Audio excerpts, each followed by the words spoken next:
Most people delay buying a home for one reason. They think they need 20% down. And if you're working hard, paying bills, and still trying to save, that 20% number can feel impossible.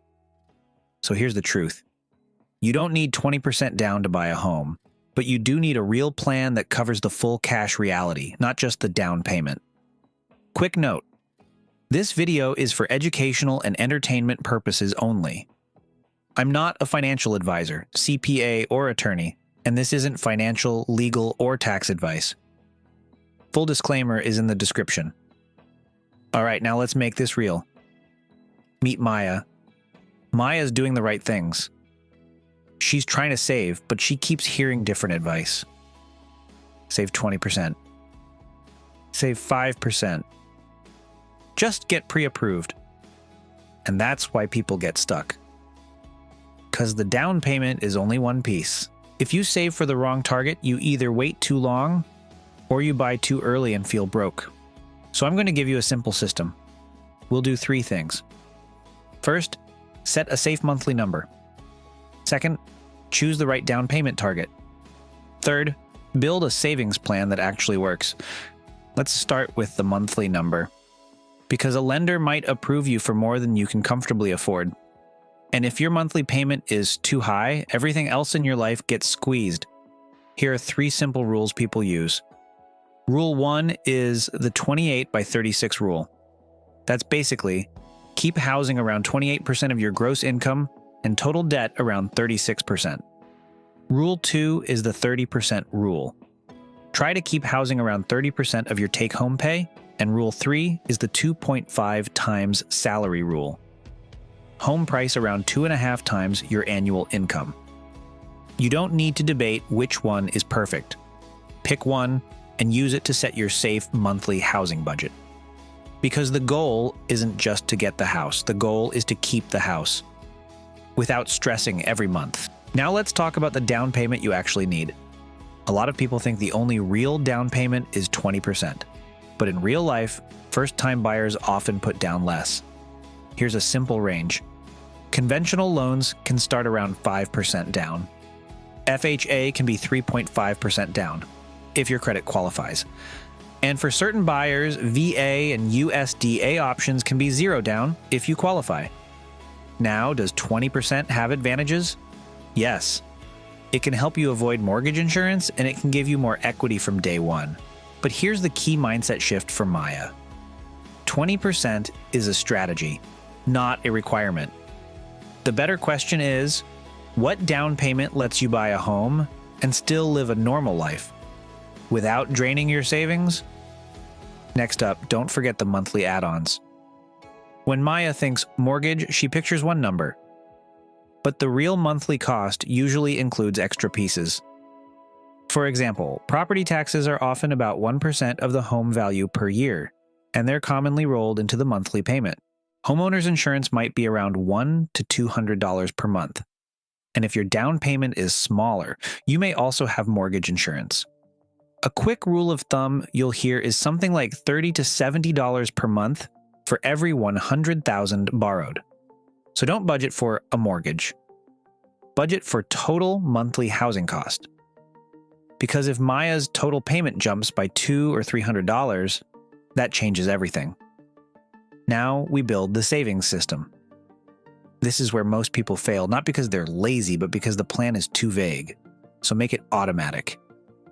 Maya opens a dedicated down payment account separate from her checking. Then she sets an automatic transfer every payday. Treat it like a bill, not a wish. Next, she picks a timeline. For example, in 12 months, I want this amount saved. Then she works backwards. That's how much per month or per paycheck needs to move into that account. And here's the part that matters. Maya doesn't try to cut everything. She picks a few realistic changes she can stick to, like eating out less, canceling a couple subscriptions, skipping one big trip, or shopping for cheaper insurance. The goal is consistency, because the math only works if you actually do it, every paycheck. Now decide what happens to extra money. Most people get a refund or a bonus or a gift, and it disappears. Maya makes one rule. Windfalls go to the down payment fund. Even if you only do that with 1 or 2 big items a year, it can cut months off your timeline. And if you need the extra money for essentials, that's fine. The point is to make it a decision, not an accident. Next, check down payment assistance. This is another area people skip because they assume they won't qualify or they think it's a scam. But legitimate programs exist. They can come as grants, credits, or forgivable loans depending on your location and income. Some are tied to first-time buyer status. Some are tied to where you live. And some are tied to income limits.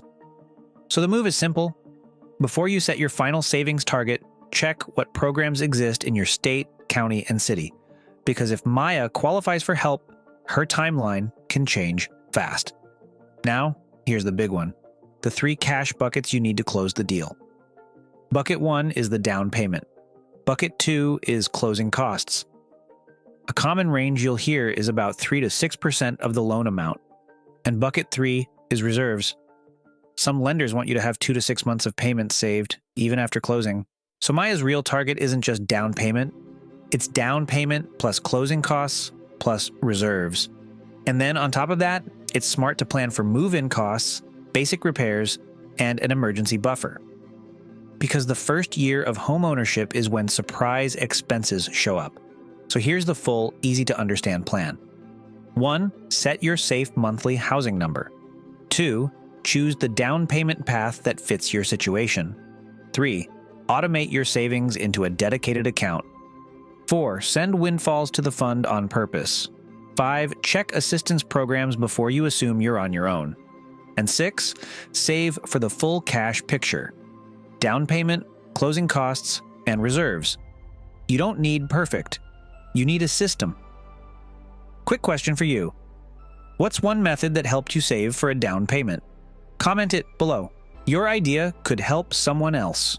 If you want more deep dive, no fluff content on money, freedom, and designing your life, explore the other videos on the channel. And if you want to go deeper than we can in a single video and actually follow a strategy to improve your financial situation, I put everything into a book so you can apply this step by step. It's called Fire Movement. Stop trading time for money and build freedom. A finance guide and workbook to financial independence and retiring early. It's practical, it's structured, and it's built to turn fire from an idea into a plan you can follow. Inside, you'll find worksheets to dial in your numbers, clear action steps so you're not guessing, and quick quizzes to make sure it clicked.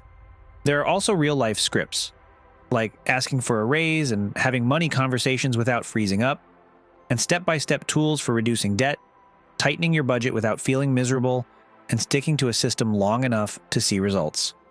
So if you're ready to move from I get it to I'm doing it, grab the book. The link is in the description.